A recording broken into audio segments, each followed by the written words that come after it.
Assalamualaikum warahmatullahi wabarakatuh.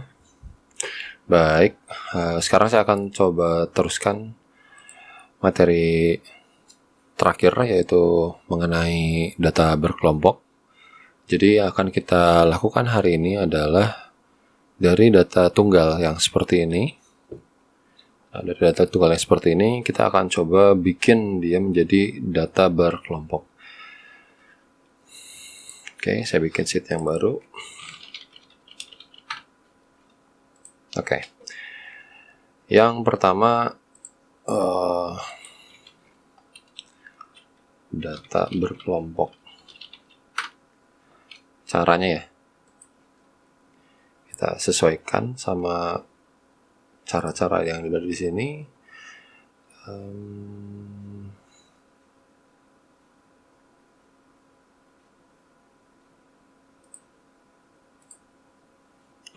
Oke. Oh, sorry.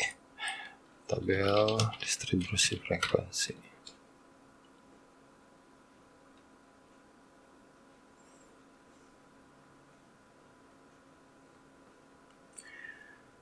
Oke, yaudahlah. Nah, dari sini kita akan coba tentukan beberapa parameter. Yang pertama, kita akan menentukan jangkauan dari data tersebut. Itu dia definisikan sebagai nilai minimum datanya berapa, kemudian nilai maksimum datanya berapa. Jadi ini pakai, saya definisikan dulu aja si ininya, sorry.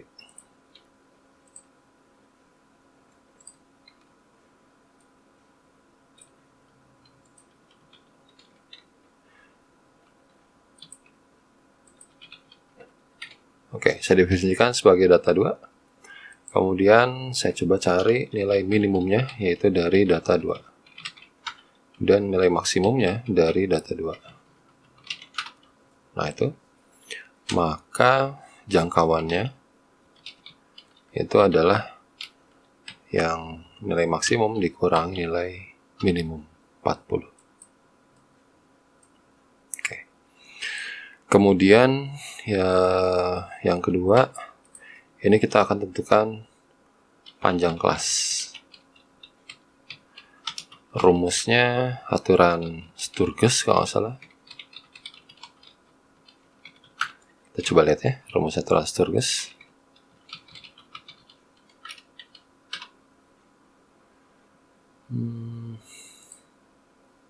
Nah ini, jadi ini aturan Sturges untuk menentukan tabel distribusi frekuensi. Aturan Sturges itu ada di yang bagian banyak kelas. Jadi rumusnya adalah 1 ditambah 3,3.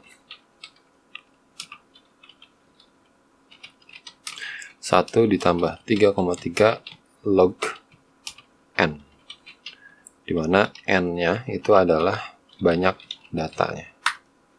Oke, kita tentukan dulu n-nya.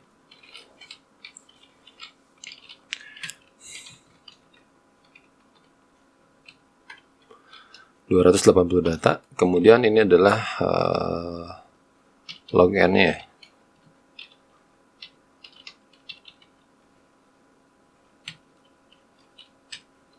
Basisnya 10.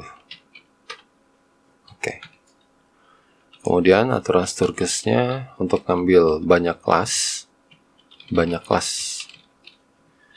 itu adalah 1 ditambah 3,3 dikali log n. Log n itu ini. Nah itu. Oke, kita coba lihat dulu ya. Di sini ada banyak kelas, kemudian nanti akhirnya di sini juga harus ditentukan panjang interval kelas. Nah, mereka itu seperti apa? Nah, kalau di dalam tabel ini, nah yang ini, mana yang rada gedeannya? Nah, seperti ini. Jadi kelas itu adalah 11, 20. Ini satu kelas. Ini di kelas yang kedua, 21 sampai 30. 31 sampai 40, ini kelas yang ketiga, dan seterusnya. Sampai kelas ke 10 ya. 1, 2, 3, 4, 5, 6, 7, 8, 9. Oke, 9 kelas. Kelas yang ke-9 itu intervalnya adalah 91 sampai 100, yaitu 10 ya. Tinggal dihitung aja 91, 2, 3 dan seterusnya ya. Jadi untuk panjang kelas atau interval di tabel ini, tabel distribusi frekuensi yang ini, itu adalah 10.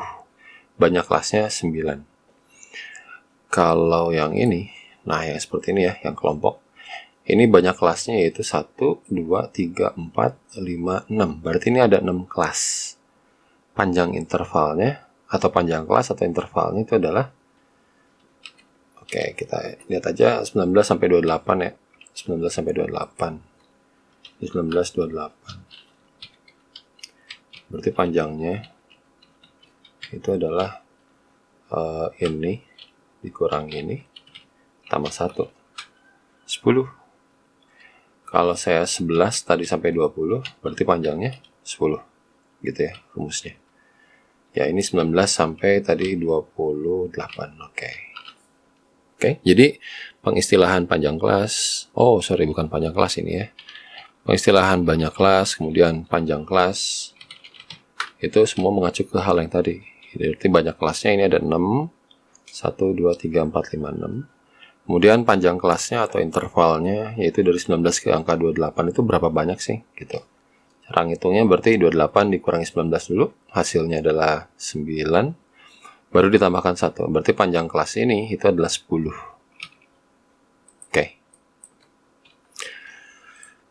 Nah, sampai di banyak kelas 9,07, karena kan banyak kelas itu kan harusnya sebuah integer ya. Nah, 9,07 ini terletak di 9 sama di 10. Artinya, dari data yang ada di sini, itu memungkinkan kita untuk membangun 9 atau 10 kelas. 9 atau 10 kelas. Saya warnain aja ya. 9 atau, jadi masing-masing ini boleh dipilih. Intinya gitu. Nah, panjang interval kelas ini adalah, atau interval ya. Interval, rumusnya adalah jangkauan dibagi banyak kelas. Oke.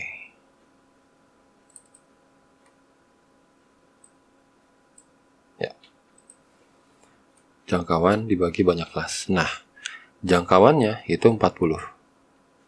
Sedangkan banyak kelasnya ini memungkinkan ada 9, ada 10. Dari sini mungkin kita jangan dulu langsung tentukan 10 atau 9 ya. Tapi mendingan kita coba bongkar dulu aja kalau 10 itu intervalnya berapa. Kalau 9 itu intervalnya berapa gitu. Oke, dengan rumus jangkauan dibagi banyak kelas, maka ini adalah jangkauan. Saya klik F4 biar kita bisa geser dia tanpa memindah. Dibagi ini 9. Kemudian kita geser ya. Nah, 40 dibagi 10 yaitu cuma 4 kelas. Jadi kalau kita pakainya banyak kelasnya itu adalah 10, maka intervalnya itu adalah 4. Atau kalau kita pakai banyak kelasnya 9, maka intervalnya itu yang memungkinkan adalah 4 atau 5. Gitu. Nah, ketika informasi semua ini sudah didapatkan, berarti kita dikatakan atau dinyatakan cukup untuk membuat sebuah tabel distribusi frekuensi. Karena syaratnya itu harus ada banyak kelasnya berapa, kemudian intervalnya berapa. Oke, kita langsung bikin TDF-nya. Seperti ini, sebut aja batas bawah. Ini batas atas.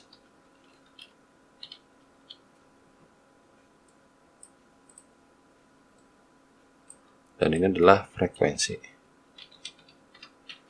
Oke. Nah, kita tentukan aja. Kita mau pakainya yang 4. Banyak kelasnya yang 9 atau yang 10. Memang ini tuh tidak ngejamin ya. Ketika kita pilih 9, itu bakal semua normal-normal aja gitu. Memungkinkan juga ketika kita pilih 9, ternyata dalam perjalanannya yaitu tidak semua nilai ternyata yang ketangkep di 9. Makanya ini kita belum tentu fix. Ketika kita udah coba 9, ketika kita udah coba juga yang 10, nah nanti dari situ udah ketentukan. Tapi kalau saat kita nyoba yang 9 ini di awal, semua data ini masuk, artinya masuk itu dia include ke sini frekuensinya. Tadi kan 280 ya jumlah datanya. Nah ini juga dia 280, maka itu aman. Gitu. Oke, pertama saya tentukan yang 9 dulu.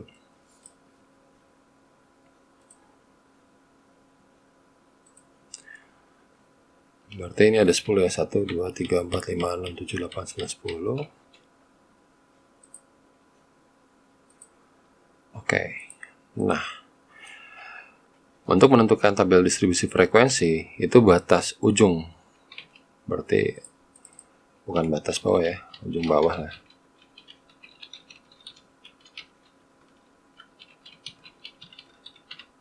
Oke, ujung bawah ini dimiliki oleh angka minimum 60. Karena kalau Anda mulai dari angka 40, pasti dia akan ngerusak nantinya ke sini. Gitu. Makanya ini untuk yang aturan Sturges ini atau pembuatan tabel distribusi frekuensi, itu teman-teman langsung otomatis ujung paling bawahnya itu dari kelas dari tabel ini itu adalah yang nilai minimumnya.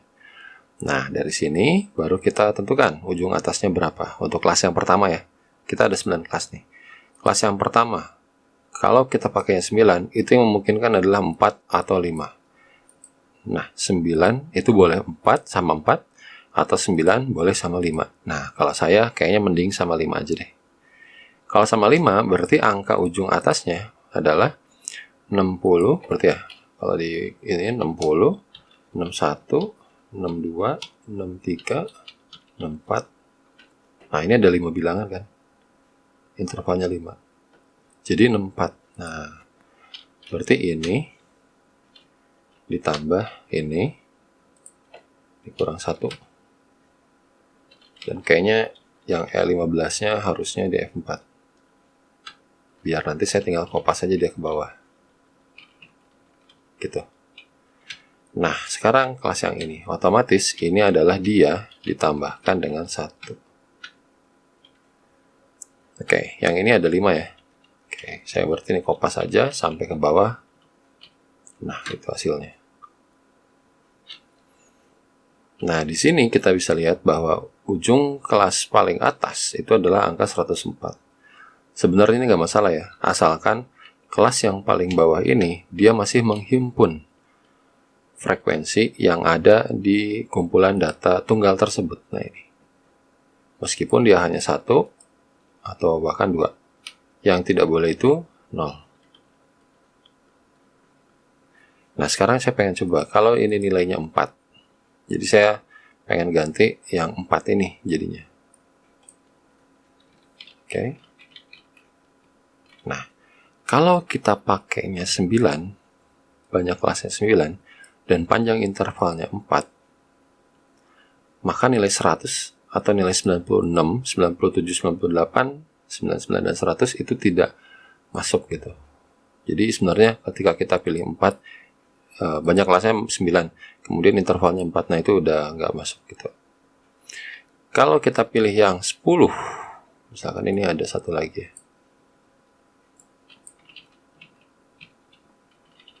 Ctrl-C, Ctrl-V, nah ini 10 ya, banyak kelasnya. Nah ini ada 10, count.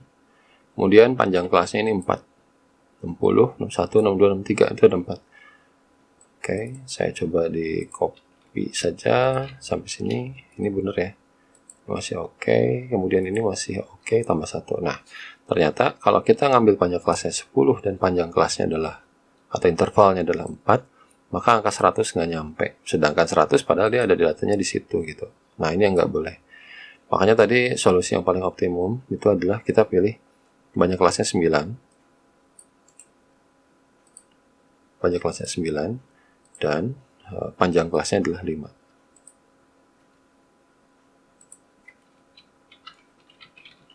Oke, seperti itu.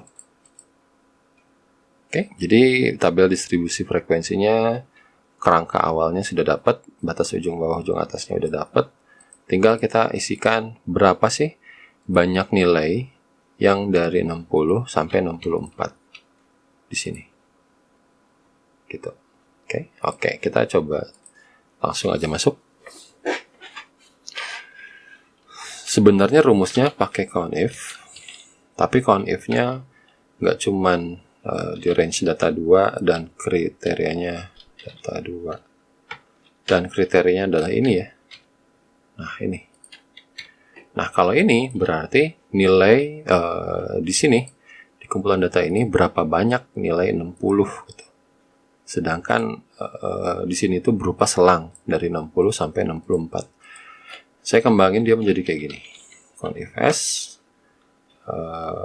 kriteria range-nya dari data 2, kemudian kriteria satunya. Itu adalah nilai yang kurang dari, jadi saya bikinnya gini, 64 ya. Nah, itu dia.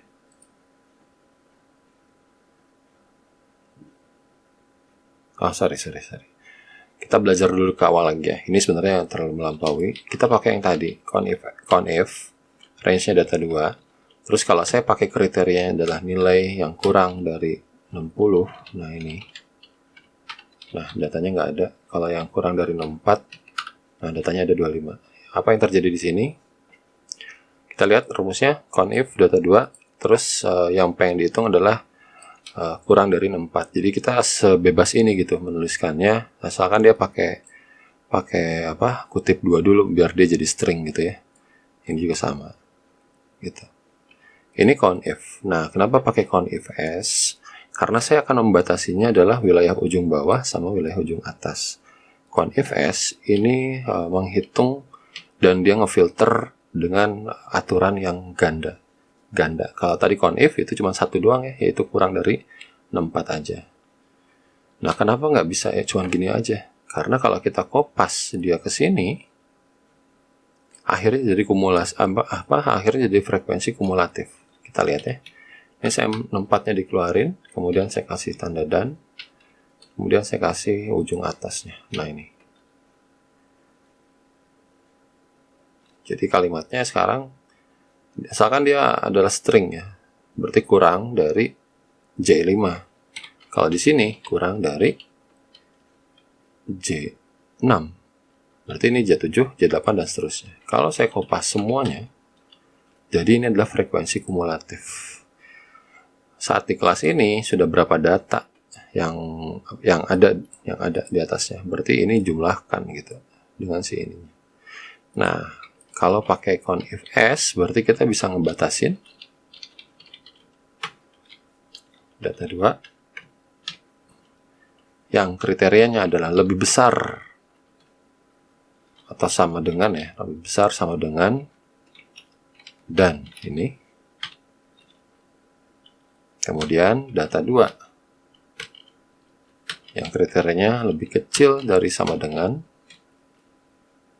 data ini. Nah, itu dia. Ternyata banyak datanya 34. Kalau saya kopas dia semua ke sini, jadi dia akan sesuai. Nah, ini dia. Oke, kita jumlahkan aja. Bener nggak hasilnya? Sum. Ya, jadi semua ini 280 data. Oke. Data atau tabel distribusi frekuensi itu selesai sampai sini. Totalnya sekian. Kemudian 80, data 80 sampai 84 itu jumlahnya adalah 32 dan seterusnya. Gitu. Oke. Nah, lepas dari sini kita dapat menentukan beberapa macam grafik. Contohnya ini ya, kelas ke 1, 2, 3.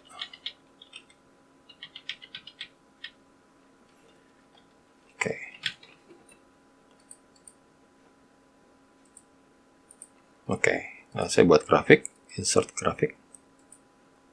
Sekarang grafiknya adalah grafik batang. dimana datanya itu saya ambil cuman frekuensinya doang ya. Jadi dari sini aja add ya, frekuensinya aja, yaitu dari sini sampai sini ya, betul.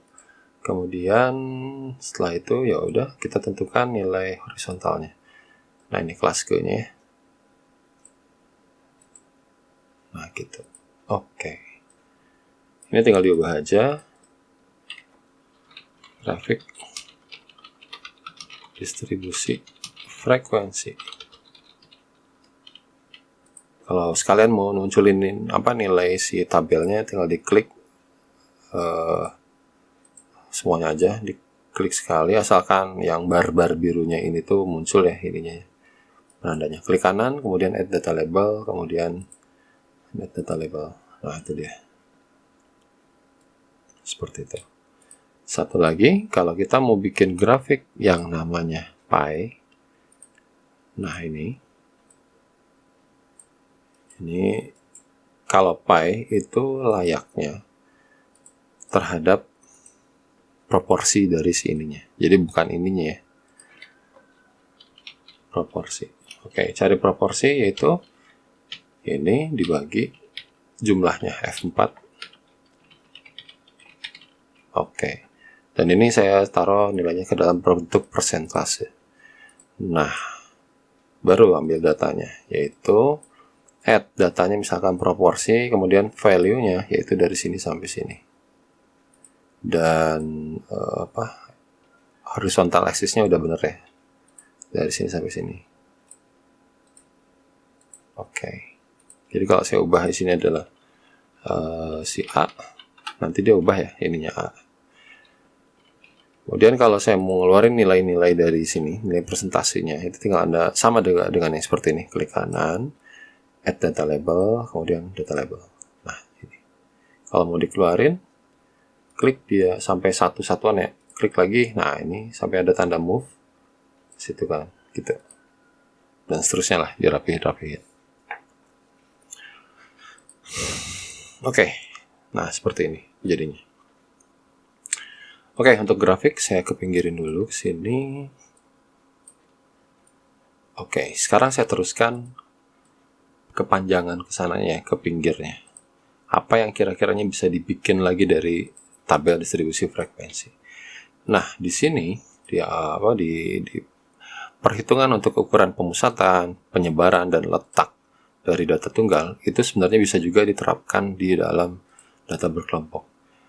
Satu hal yang saya kelewat di video pertama untuk mencari simpangan baku dari data tunggal, itu kemarin saya langsung ya ininya pakai rumus stdef, tapi tapi rumus manualnya nggak saya lempar. Oke. Saya skip dulu yang data berkelompok untuk ukuran-ukuran.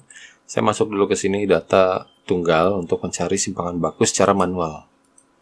Kita keluarin dulu rumusnya, simpangan baku. Simpangan baku data tunggal. Nah, ini dia.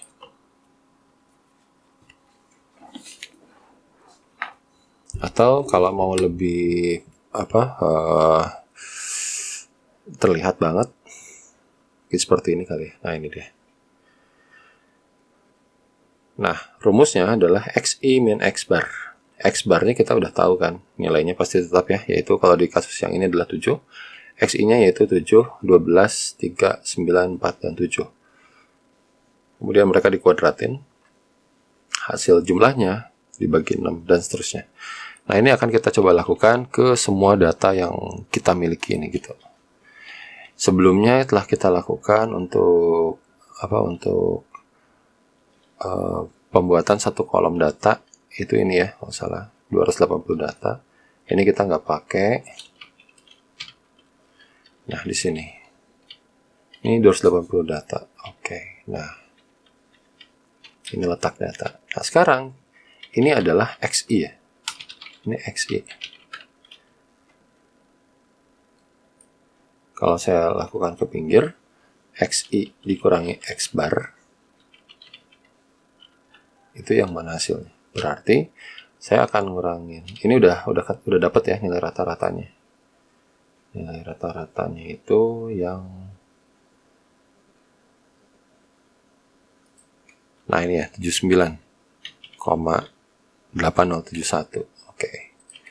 Sama dengan XI-nya ini dikurangi X bar-nya ini. Nah, ini dia. Oke, X bar-nya karena kita akan melakukan kopas ke bawah, maka untuk yang X bar ini kita kunci dia dengan menekan tombol F4. Masuk. Nah, ini.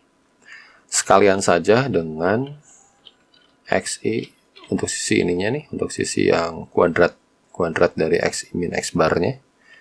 Jadi mereka nantinya akan dijumlahkan persatuan ini gitu. Oke, kita cari dulu XI min X bar kuadrat. Nah, gitu. Berarti XI min X bar-nya kan ini ya. Nah, kita kuadratin ini. Boleh pakai power. Ini dikuadratkan 2. Nah, itu dia. Oke, kita kopas semuanya. Nah, ini hasilnya. XI min X bar dikuadratkannya itu adalah yang sisi sebelah sini. Nah, ini dia.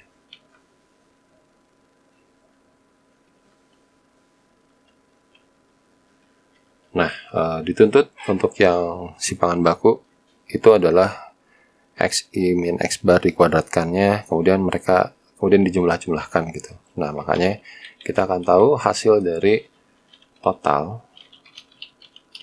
XI min X bar kuadrat. Oke, kita akan bikin sama dengan sum yang ini ya. Nah, ini jumlahnya. Ini adalah nilai untuk rumus atau bagian yang atas ini gitu. Nah, bagian yang atas ini kemudian kita bagi dia dengan N. Bagian N. N-nya tadi 280 data, jadi ini dibagi 280. 137. Hati-hati. Ini nilainya S kuadrat. Kalau kita mau mencari simpangan baku, maka kita harus akarkan dia. Jadi, ini tuh adalah ya sama aja dengan nilai variansnya. Nah, ini nilai varians. Maka nilai simpangan baku itu adalah akar dari varians. Nah, itu. Akar dari varians. Berarti kita untuk akar pakainya SQRT, kemudian variansnya ini ya. Enter. Nah, jadi hasil simpangan bakunya adalah 11,738. Bener nggak sih? Sama dengan yang cara STDEV.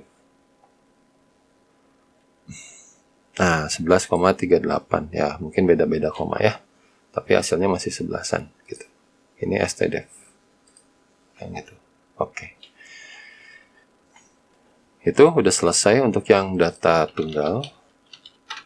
Untuk yang data tunggal mencari semuanya. Kemudian kita masuk yang berkelompok. Ke yang berkelompok, kita juga harus mencari hal yang sama. Ukuran pemusatan. Yaitu yang pertama adalah modus. Yang kedua adalah median. Yang ketiga adalah rata-rata. Nah, ini kayaknya di bawah aja ya. Sini.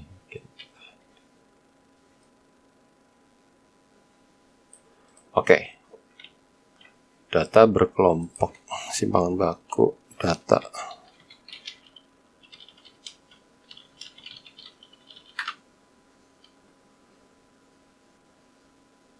Nah, ini. Oke, ini modus.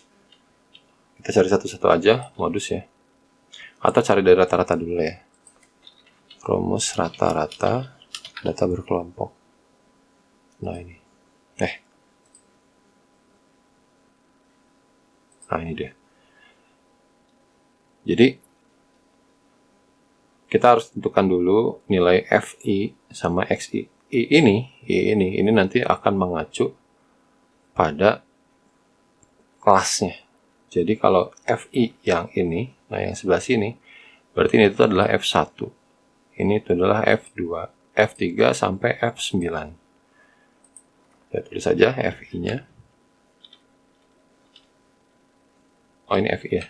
FI-nya udah deh, frekuensi. Ini saya tegaskan aja di sininya. Ini FI. Kemudian kita harus cari XI-nya. XI. Nah, XI itu adalah nilai tengahnya. Nilai tengah dari kelas ke-1 atau ke-2 atau ke-I gitu ya. Untuk menentukan nilai tengahnya, berarti kita harus menjumlahkan dulu nih. Menjumlahkan ujung atas ditambah ujung bawah, kemudian dibagi 2. Bener ya, 60 sama 64 itu tengah-tengahnya itu adalah 62. Dengan rumus yang sama, kita kopas aja ke sini. Dan kita sekarang akan coba cari FI, XI penjumlahannya. FI dikali XI. Berarti yang FI dikali XI. Itu dia. Kopas ke semuanya. Dan sekarang yang kita coba peroleh adalah sigma FI kali XI. Berarti penjumlahan dari FI XI. Nah, di sini.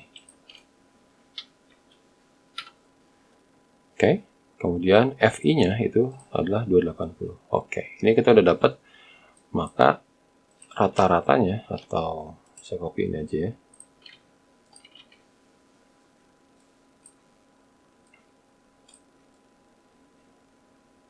Nah, ini. Maka rata-ratanya adalah sigma FI, yaitu ini, dibagi dengan FI/XI dibagi dengan FI. Nah, ini dia, 79,82. Itu rata-ratanya. Sekarang kita tentukan juga modus. Rumus modus apa? Kalau di data berkelompok. Oke, yang cukup jelas mungkin ini kali ya. Oh, enggak juga. Oke, nah ini dia. Rumusnya adalah ini. Oke, ini untuk rata-rata, kemudian ini untuk yang modusnya. Oke. Nah, kita coba telah dulu ya rumus modusnya. MO modus adalah B. B itu adalah batas bawah kelas interval dengan frekuensi terbanyak. Oke, intinya adalah dari frekuensi yang ada di sini, kita harus coba tentuin frekuensi yang terbanyaknya itu berapa. Ternyata frekuensi banyaknya itu adalah 41 kan. Nah, berarti kelas modus itu terjadi di kelas keempat. Kelas keempat. Itu. Oke, saya bawa aja ke bawah. Sini kali ya. Median nanti oke. Kelas keempat. Nah, di kelas keempat, yang dicari adalah batas bawahnya. Batas bawah. Batas bawah. Batas bawah dari kelas keempat itu adalah nilai ujung bawah dikurangi 0,5. 74,5. Sini aja. Sini dulu. Batas bawah. Nah, B1 ada P. Di sini ada P. P itu didefinisikan sebagai panjang kelas interval. Tadi kita udah dapat bahwa panjang kelas intervalnya itu adalah 5 ya. Oke. Kemudian B1. B1 itu adalah frekuensi kelas modus, berarti kelas yang keempat, dikurangi frekuensi kelas sebelumnya, yaitu kelas ketiga. B1. Nah, berarti frekuensi kelas keempat dikurangi frekuensi kelas sebelumnya. Oke. Kemudian B2. B2 adalah frekuensi kelas, waduh ini kepotong ya. Harusnya frekuensi kelas modus dikurangi frekuensi kelas setelahnya. Atau selisih lah ya. Nah ini. Oke, setelah itu kita masukin ke rumusnya. Berarti modus itu adalah B, yaitu batas bawah, ditambah P, atau ini dulu boleh, atau yang gampang lah ya, P dulu. P-nya adalah panjang kelas. Oh, P-nya harus dikurung, sorry. Ditambah dalam kurung, panjang kelas dikali, nah ini dia, dikali notasinya mungkin kayaknya biar enak gini ya. Jangan gini. Nah, ini kita lakukan operasi-operasi dulu aja, B1 tambah B2, yaitu ini ditambah ini. Nah, kayaknya udah enak, ada B1 ada 13. Jadi modus itu adalah batas bawah kelas ditambahkan dalam kurung panjang kelas dikali kurung B1 dibagi yang ini, B1 tambah B2. Nah, gitu. Oke, berarti modusnya adalah 76,03. Beres ya. Seperti itu. Terakhir, median untuk yang pemusatannya.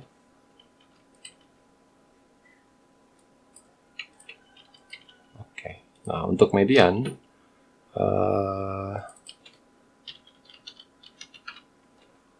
kita lihat rumusnya. Nah ini, sebenarnya kalau kita ngomongin median, ini kita bisa ngegeneralisir seperti di video sebelumnya untuk menentukan kuartil, menentukan persentil, menentukan desil gitu. Seperti itu. Oke, video selanjutnya nanti akan saya terangkan tentang ini.